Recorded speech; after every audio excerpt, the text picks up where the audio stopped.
It was up to Diesel, and this topic, my first hip hop topics, is coming back to YouTube.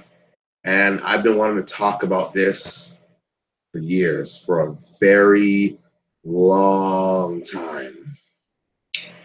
Everything wrong with the Firm album. This has so much high expectations. This, everyone thought was going to be sick. And what we actually got, flop. One of the biggest disappointments in hip hop history. One of the most disappointing albums ever, hands down.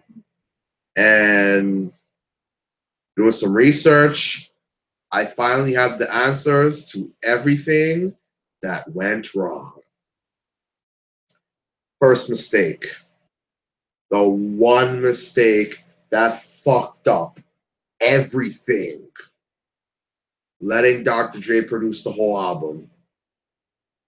First of all, The Coming on Nas's It Was Written album, classic, was easily my least favorite song on the album. Hands down. I seriously could have lived my life without that song, honestly. Nas Is Coming was okay. To me, it kind of sounded like something like that would have been best on Nostradamus. Like Nostradamus was trash, but it had those few great songs like Come Get Me. I like Nostradamus personally. Some people have mixed feelings on that. You Owe Me. Nas Is Coming belonged on that. Not this. Me, it was okay at best. It was good, but like compared to everything else, to me, it was definitely the weakest track on the album, hands down. Second, actually, no, third. Sorry. Well, fuck the order. Just my next point. How about that? No DJ Premier songs. Bye. Not even just one. We couldn't get just one on the firm out with all of these rappers on here. Foxy, Nas, AZ, and whoever else is on there.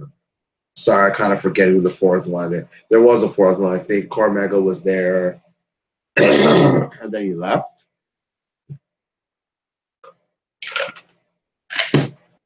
Or whatever that happened. But yeah. No DJ Premier songs. Like, you serious? We couldn't just get just one at least? And we get none? That was dumb. One, none, dumb. Oh. Next up. When you look at the Firm songs that came out before the Firm album came out, let's look at the songs and who produced them. Life's a Bitch by LES. Uncut Raw, which was on AZ's album by Pete Rock. Watch Them Niggas by Trackmasters. Affirmative Action by Trackmasters. And we got damn near none of that. We got none of that. Okay, look. The one song by LES. Oh, what do you know? It's the only song on the Firm album that I actually liked. Oh my God. The same guy who made the beat for Life's a Bitch did the one song that I liked on the Firm album. And you couldn't do more. No Pete Rock, Trackmasters. Let me just look at the list one more time just to make sure, you know. Intro, Dr. Dre, song before Dr. Dre, Poke and Tone, Dr. Dre, Poke and Tone, Dr. Dre, Poke and Tone, Dr. Dre, The Glove and Dr. Dre, Poke and Tone, the one LES song, the only song I like, Poke and Tone and Poke and Tone.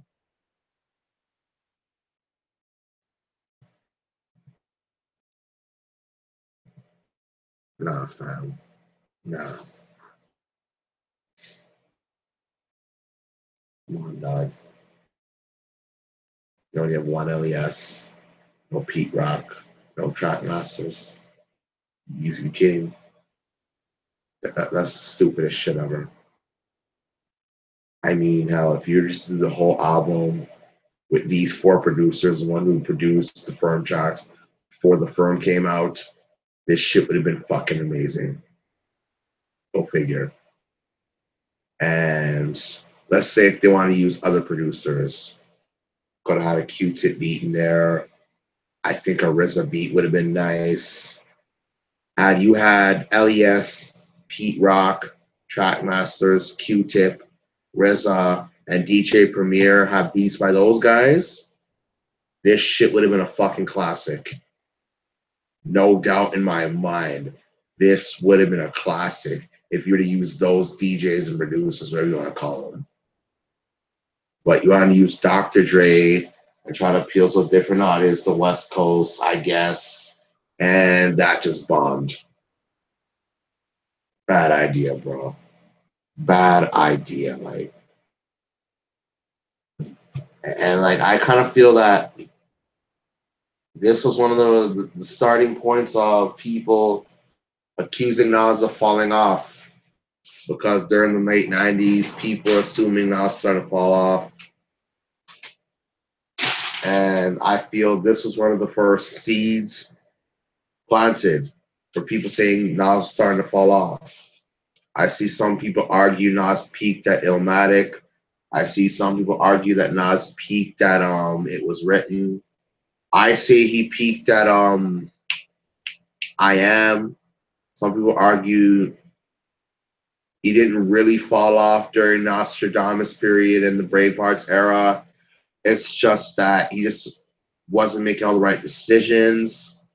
Argument could be made. Some people say he peaked in 2001.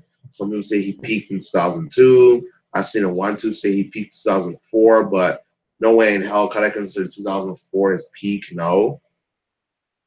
If one were to say he peaked in like at God's Son or Stillmatic, I could understand, but Street Disciples, the double disc, no, definitely was not at his peak at that point. No way.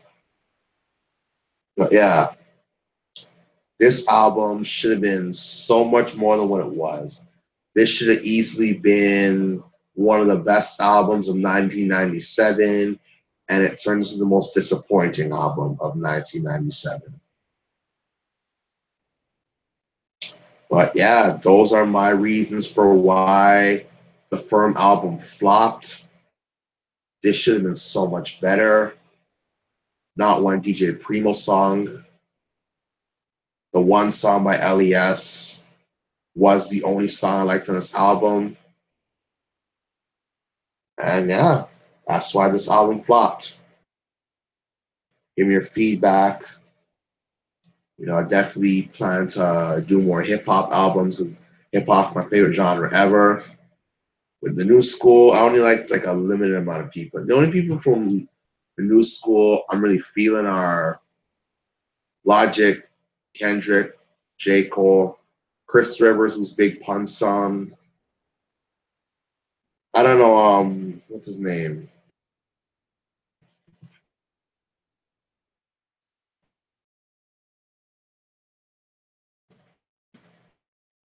Lucas Joyner. I kind of want to give him a chance soon. Check out some of his stuff because the I'm Not Racist was a very good song. One of the problems I had was like you could have said more than typical fried chicken, Tupac, like you could have brought up Black Wall Street, but that's a whole other topic. But yeah, give me your feedback. You know, tell me what you thought was wrong with the Firm album. You tell me what you thought could have been better.